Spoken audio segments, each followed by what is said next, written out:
Bienvenidos, hoy nos sumergiremos en la mente de uno de los académicos más influyentes de nuestro tiempo, Alexander Wand. Primero debemos situarnos en el panorama de las relaciones internacionales de finales del siglo XX. Dominado por el realismo y el liberalismo, el campo tendía a ver el sistema internacional como algo objetivo, regido por la anarquía, la distribución de poder o la cooperación basada en intereses materiales. Pero, ¿qué pasa si les digo que la anarquía no es algo dado, sino algo que los estados hacen? Aquí es donde entra Alexander Wand, politólogo estadounidense, posiciona su pensamiento teniendo prioridad el papel de las ideas, las normas y las identidades en la configuración de la política mundial. En Anarchy is what states make of it, the social construction of power politics 1. El artículo seminal, publicado en la revista International Organization, surgió en un momento de efervescencia teórica. La Guerra Fría había terminado, y las teorías existentes parecían insuficientes para explicar los cambios dramáticos que el sistema internacional experimentaba. El realismo, en particular, tenía dificultades para predecir o explicar la cooperación post-Guerra Fría o la transformación de las identidades nacionales. Wand buscaba responder a la crítica de que el constructivismo era incapaz de generar explicaciones causales o de dialogar con las teorías racionalistas. Quería demostrar que las ideas y las normas podían ser variables independientes con poder explicativo y que la anarquía no era un dato ontológico, sino una construcción social. Más tarde los consolidara en Social Theory of International Politics 1. El núcleo del pensamiento de Wand radica en la idea de que la estructura del sistema internacional, y por ende las interacciones entre los estados, no están determinadas únicamente por factores materiales como el poder militar o la geografía. En cambio, estas interacciones están profundamente influenciadas por ideas compartidas, normas, identidades y culturas. Aquí les presento los conceptos clave que definen su constructivismo. 1. La construcción social de la realidad. Este es el concepto central. Wand argumenta que la realidad social, a diferencia de la realidad física, no existe independientemente de las ideas que tenemos sobre ella.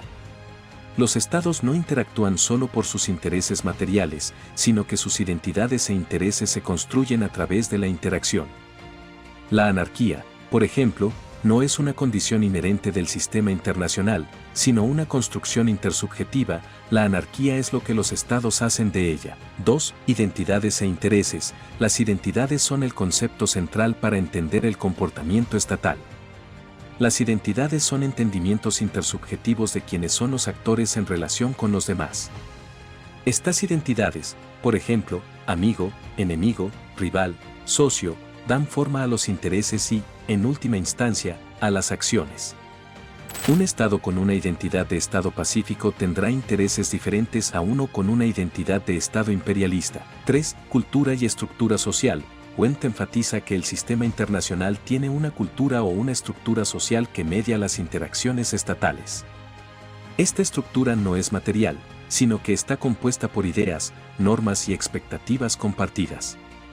Existen diferentes culturas de anarquía. Hobbesiana, predomina la enemistad y la guerra.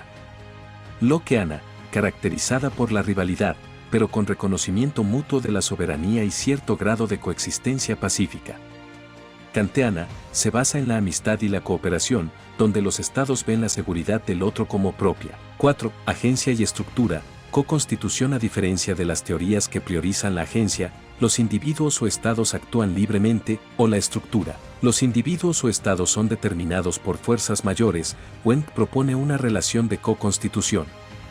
La estructura social influye en cómo los estados entienden a sí mismos y a los demás, modelando la agencia, pero al mismo tiempo, las interacciones de los estados, la agencia, pueden reproducir o transformar la estructura social existente.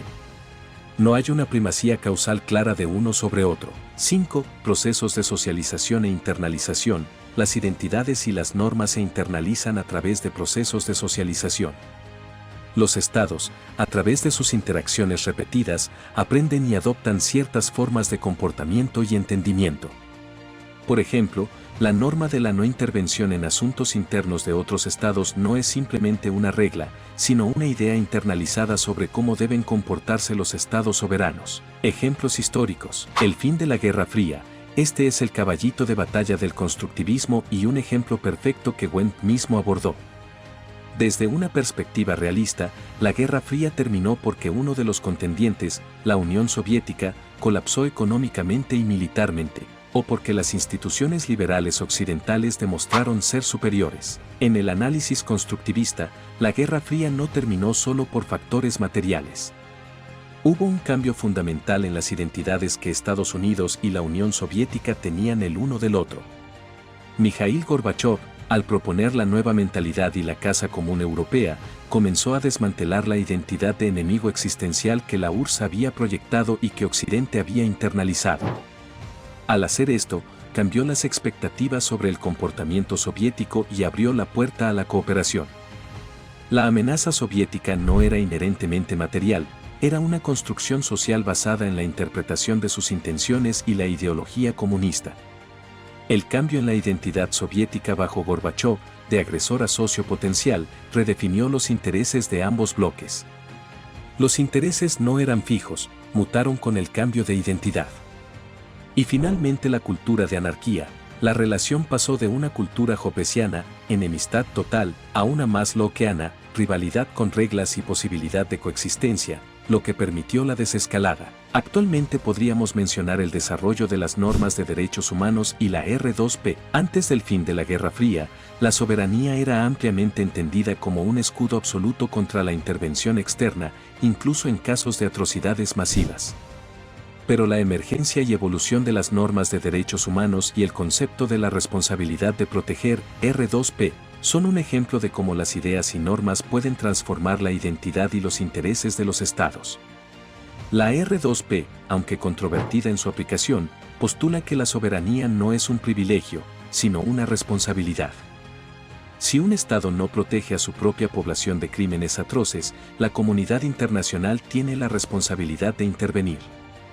Esto representa un cambio fundamental en la identidad de los estados, de tener soberanía absoluta a tener una soberanía condicionada, y en la norma de no intervención.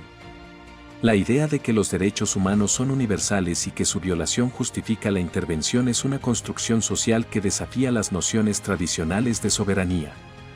Los estados se ven cada vez más presionados a adoptar una identidad de protectores de los derechos humanos para mantener su legitimidad internacional. El mundo no es solo poder y dinero, sino también ideas, identidades y normas.